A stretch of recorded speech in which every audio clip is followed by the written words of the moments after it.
There's also a lot of science also around like the neuroscience of sort of that playful experimental mindset and how when we try something new, these neural pathways are reshaping our brain. So when we're in that play state, we're in a much more open-minded, experimental framework where we can actually learn and grow versus getting really stuck and being set back by failure, which is when we're in that perfectionistic, serious mindset. We're trying to control the outcome. We're trying to, get it exactly right. We tend to be less open-minded. We tend to not be able to deal with the change, the uncertainty, the setbacks in the same sort of pliable, resilient way that we can when we're in that playful mindset. Hello and welcome to another episode of the Duct Tape Marketing Podcast. This is Jantsch, and my guest today is Piera Gelardi. She's an entrepreneur, speaker, and co-founder of Refinery29, whose new book, The Playful Way, argues that play is not a distraction from meaningful work and life, but a practical mindset that can help us navigate creativity, change, relationships, and even adversity with more curiosity and possibility. So, Piera, welcome to the show. Thanks for having me. Let's play. So I'm sure one of the first questions that you get asked all the time is, because so many of us, especially people of my generation, like you didn't get to play it till you got your homework done.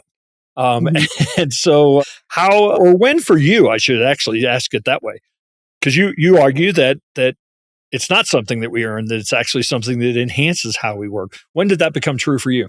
So I was fortunate to grow up in a really playful family and to have parents who, were playful while they navigated, growing businesses, having families, dealing with illness and loss. And so I got to see how playfulness could, and the curiosity and creativity that comes with playfulness could actually weave into every aspect of our life. So playfulness was something that was sort of baked into me. But then, of course, like most adults, I rubbed up against teachers that wanted me to do things a certain, straight line way, wanted me to, sit still and go from point A to point B. I went into workplaces that also expected a certain degree of seriousness and, seriousness in terms of rigidity. And so I definitely rubbed up against places that, told me that play and playfulness was something frivolous, was something that we do, after our homework is done, after our hard work is done. But what I found in my life and in my work was that integrating play created the best results. It created the most innovative ideas, the best relationships, and the most resilience for me to work through the problems that came up. I believe you 100% and totally agree with it. Is there any research that you've done or that you've studied that kind of backs this up scientifically as well? Yeah, there's a lot of research about the power of play. And also there's research about play deprivation, which is something that I experienced, in a period of work where I was trying to present in a serious way. So I packed up my playfulness and tried to kind of, show up in a way that was, zipped up in my serious suit, basically. And play deprivation leads to us being less resilient, having less of a solutions-minded attitude, having, less of a big perspective on what there is in life. And so we end up, not having that intrinsic motivation that helps us to drive us forward, that helps us to find joy and excitement in our day-to-day, to find connection with each other. There's also a lot of science also around like the neuroscience of sort of that playful experimental mindset and how when we try something new, these neural pathways are reshaping our brain. So when we're in that play state, we're in a much more open-minded, experimental framework where we can actually learn and grow versus getting really stuck and being set back by failure, which is when we're in that perfectionistic, serious mindset. We're trying to control the outcome. We're trying to, get it exactly right. We tend to be less open-minded. We tend to not be able to deal with the change, the uncertainty, the setbacks in the same sort of pliable, resilient way that we can when we're in that playful mindset. So I think a lot of business owners, we've come a long way. I think a lot of business owners get the idea of doing creative exercises, kind of opens up dialogue and different things. But when you use the word play, do you sometimes get pushback because people have a bias about, well, that's goofing around, that's not serious, that's that's not who we are. I mean, so does the word play itself actually cause some issues for you? Yeah, there's definitely a lot of anti-play sentiment because we sort of associate play with one mode of play, but there's a Right. lot of ways to be playful. So we sort of think of, and in the book, I have these 8 archetypes of play. So I think the one that people most associate with play is the joyful gesture, right? That's like the class clown. That's the Hmm. one that, making things light, that's bringing humor. And that person actually can be so powerful in diffusing tension and helping to relieve stress and helping us to laugh so that we can actually get to a solution faster. But they're definitely the one that people feel is, I think it's the most controversial in the workplace, Yeah.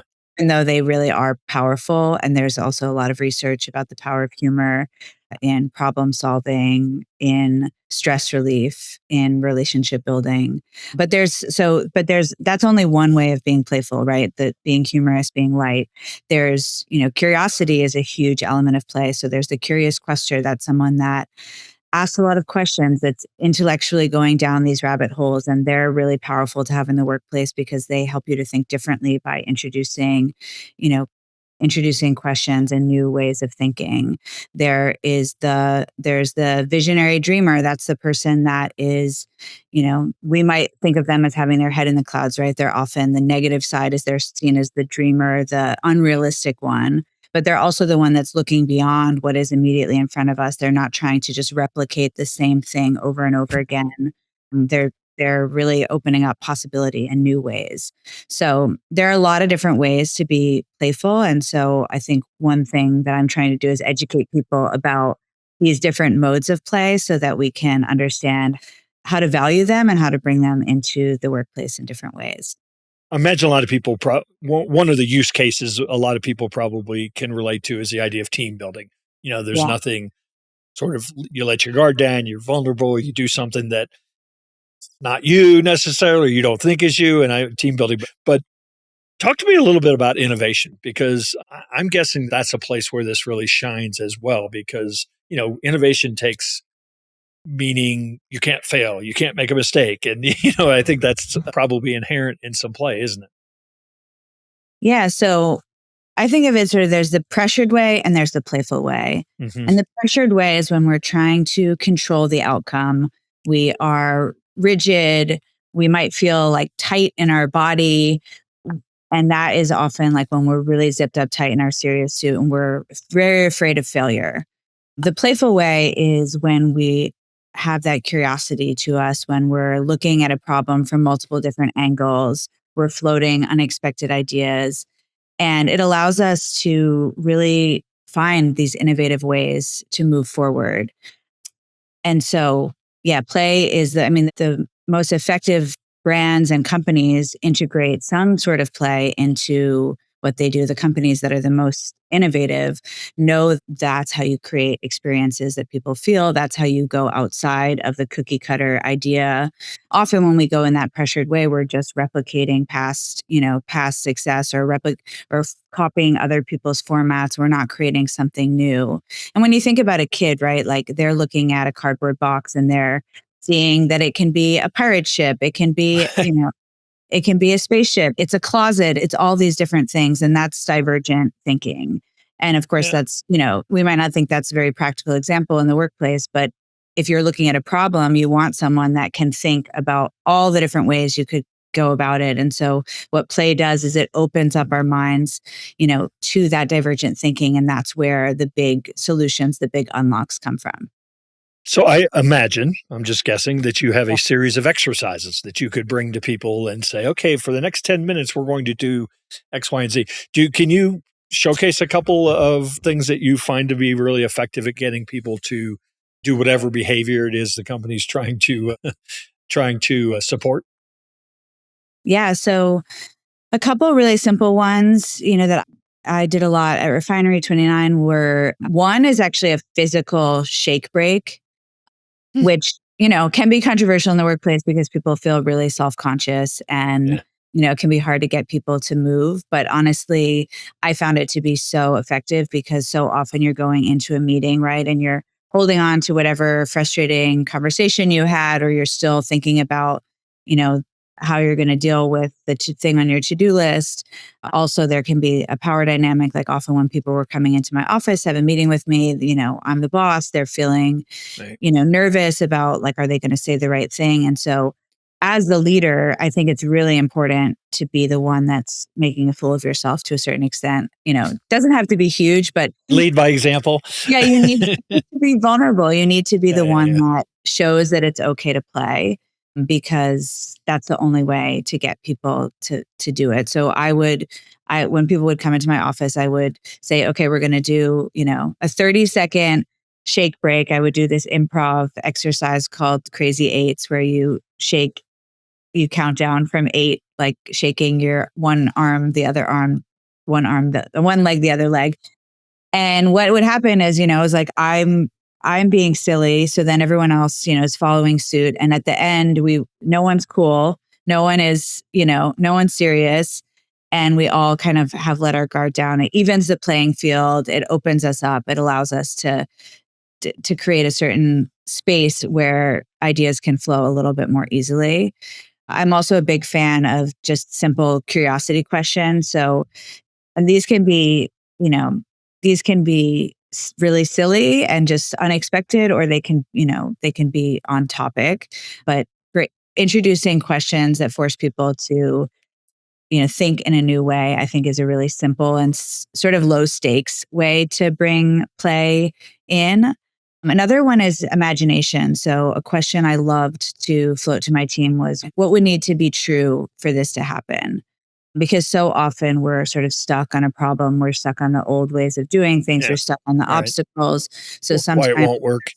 yeah, why it won't work. So sometimes asking a question like that, like what would need to be true in order for us to do this, is a great way to open up that possibility thinking. Talk to me a little bit about Refinery 29. I know Mhm. the book is kind of drawn from some of your experiences there, but talk a little bit about what Refinery 29 does.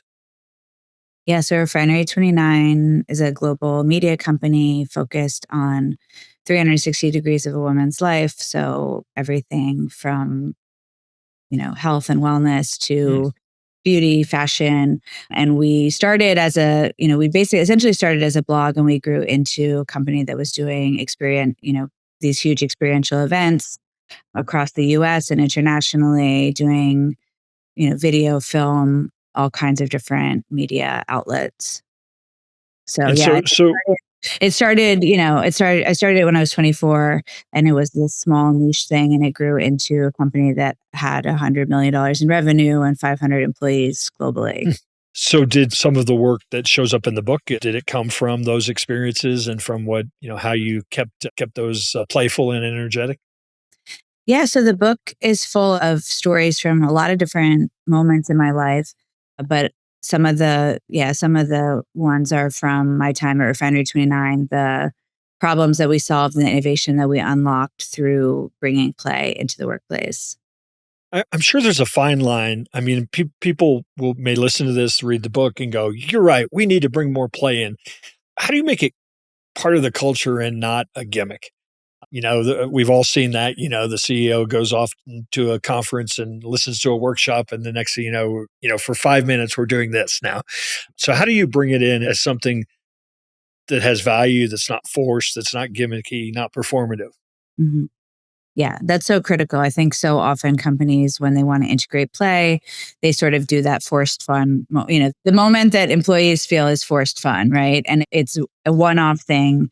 In the book, I really talk about how play is something, we think of play as sort of this time out or this thing that we do as a reward for hard work. But play is the most effective when it is integrated into the day to day and small moments. So I think one is understanding the different modes of play and starting to understand within your team what the different archetypes of play that people are, so that you can really leverage those and you can understand, what is going to light those people up. So, a curious quester who's following those intellectual threads and curiosity is going to be, going to light up from something really different from a mover and shaker that's more someone who finds play in their physical body through movement. So there's very different modes of play. So I think the first thing is understanding within the team, what are the different strengths play strengths that people have? What are the powers of play that you have that you're working with?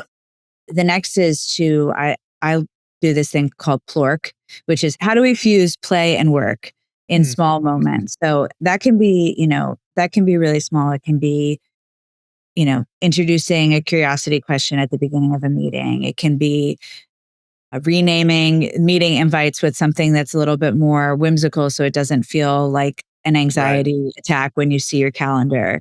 It's these little moments that, you commit to and you think about and you brainstorm as a team. So you think about, okay, once you understand these powers of play that the team has, how can you integrate those day to day in small ways? What are those play plus work, plork moments that become part of the culture so that you are really integrating it and finding those moments of connection, creativity, curiosity in the day to day versus just putting a play band aid on like at that one offsite?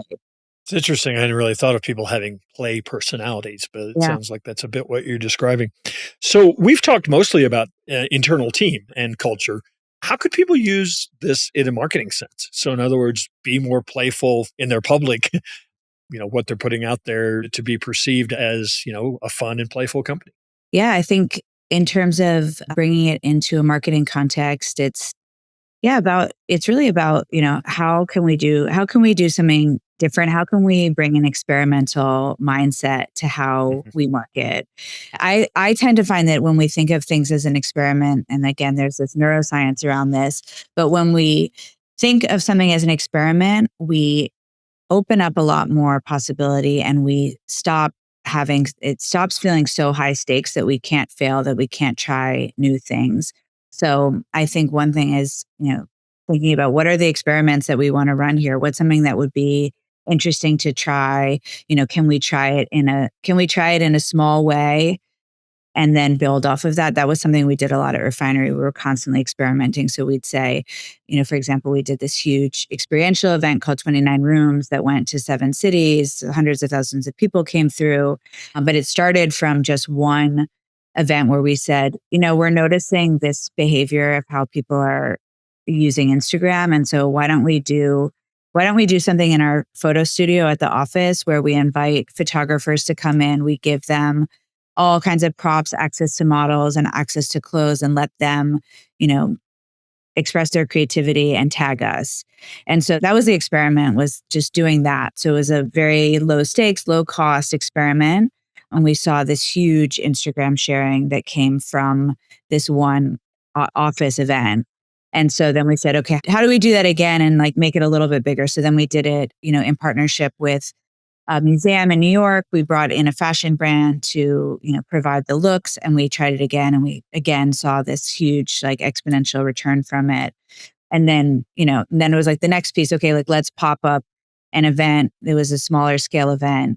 Again, saw huge success. And so that was when we decided to take the gamble and put on this huge event where we brought in brands, celebrities. It was like, and that became something that was huge, we were hugely known for, and that became really copied. It was on every brand was referencing it and trying to replicate the 29 Rooms effect. So, but it came Mhm. from that experimental mindset of saying, okay, what if we tried this, and what's the smallest way we can try it within our resources to see if this has legs. All right. Now that you've written the book and it's depending upon when people are listening to this, it's going to be out there for public consumption. Is there anything that you hope, especially adults, relearn about themselves, by considering this topic? Yeah, I think in adulthood, through the course of, having the strict teacher that tells you to sit still, having the boss that shuts down your, humorous aside, there's, through the weight of responsibility and thinking that play is, antithetical to being the responsible adult. There's all these moments where we start to shut down our playfulness. And as a result, we lose that curiosity, we lose that resilience, and we lose the flexibility that play brings into our lives. And that makes us lose touch with ourselves, really. It makes us like lose touch with our true essence. When we think about our relationships too, right? Like, what are the things that you remember the most about your friends, your family? It's often these inside jokes, these silly moments, these playful pieces. And so when we start to become that very serious adult, we start to shut down what really makes us authentic, what makes us connect authentically, and what makes us come alive. So, in adulthood, starting to reconnect with that playful spirit, even just in small ways, I tell people, go back to the lost and found. Like, think about your childhood and what made you lose track of the hours, what completely immersed you, and see if there's something in there that you want to re-explore. So, maybe it was dancing when you were a kid and you want to like think about going to a dance class again. Or maybe it was beachcombing and you were just like loved looking for sea glass on the beach. Do you want to go for a walk in your neighborhood and see if you can, you know, turn it into a wonder wander and find, these moments of delight.